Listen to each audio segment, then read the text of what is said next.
ตั้งแต่วันที่เราได้เป็นเพื่อนกันจากเด็กวันนั้นเนิ่นนานผ่านมาแค่ไหนในความรู้สึกจารึกในห้องหัวใจไม่เคยหวั่นไหวรักษาไว้ด้วยมิตรไมตรี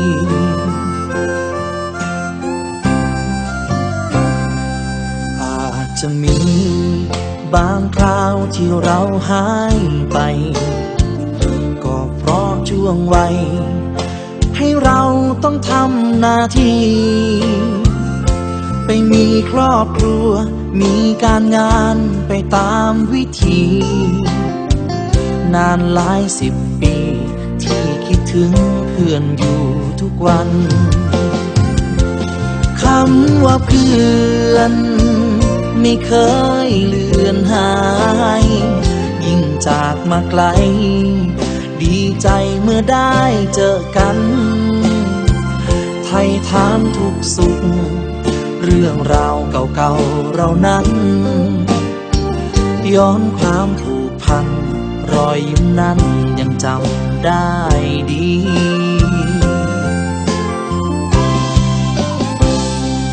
มิตรภาพของเราขอให้คงมันห่วงใยต่อกันสายสัมพันธ์นั้นยังเต็มที่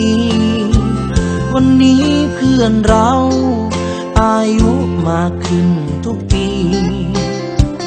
นับจากวันนี้สัญญากันไม่มีวันลืม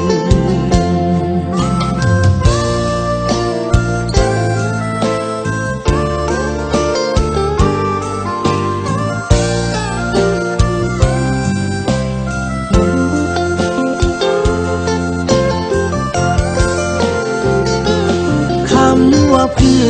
อนไม่เคยเลือนหายยิ่งจากมาไกล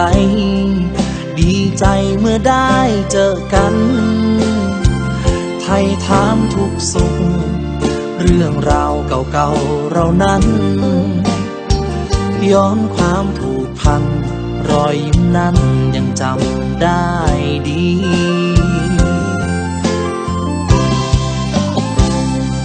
มิตรภาพของเราขอให้คงมันห่วงใยต่อกันสายสัมพันธ์นั้นยังเต็มที่วันนี้เพื่อนเราอายุมากขึ้นทุกปีนับจากวันนี้สัญญากันไม่มีวันลืมนับจากวันนี้สัญญากันเพื่อนกันตลอดไป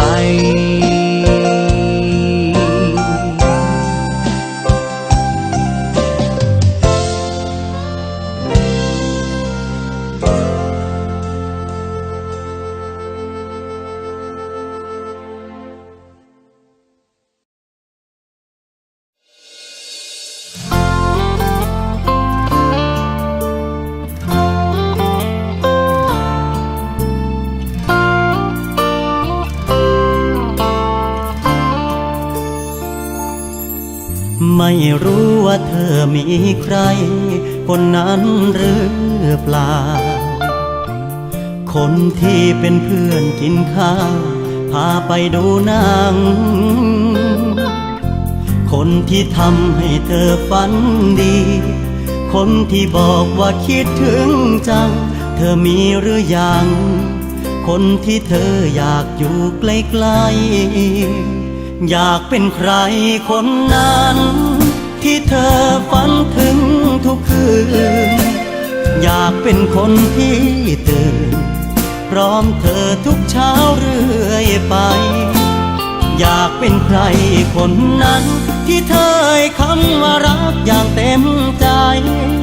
คนที่เธอบอกใคร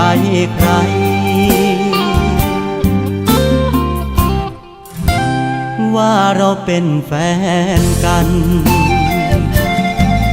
ยามเธอเหนื่อยล้าจากงาน หันหน้าหาใครยามโชคไม่เป็นใจใครคอยปลอบพัน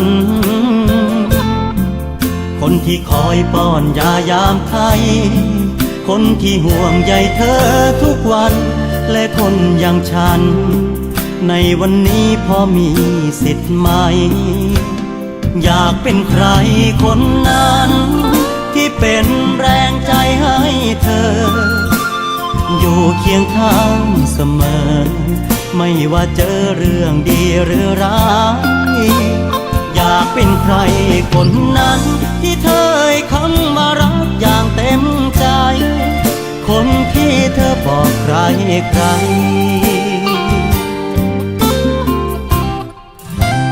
ว่าเราเป็นแฟนกันได้ไหมเธอเป็นฉันได้ไหมใครคนนั้นเป็นฉันได้ไหม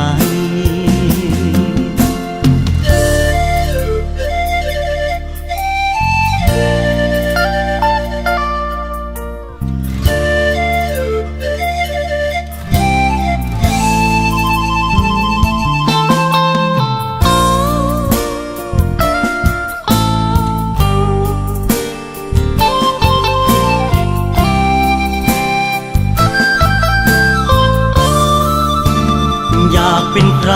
คนนั้นที่เธอฝันถึงทุกคืนอยากเป็นคนที่ตื่นพร้อมเธอทุกเช้าเรื่อยไปอยากเป็นใครคนนั้นที่เธอให้คำว่ารักอย่างเต็มใจคนที่เธอบอกใคร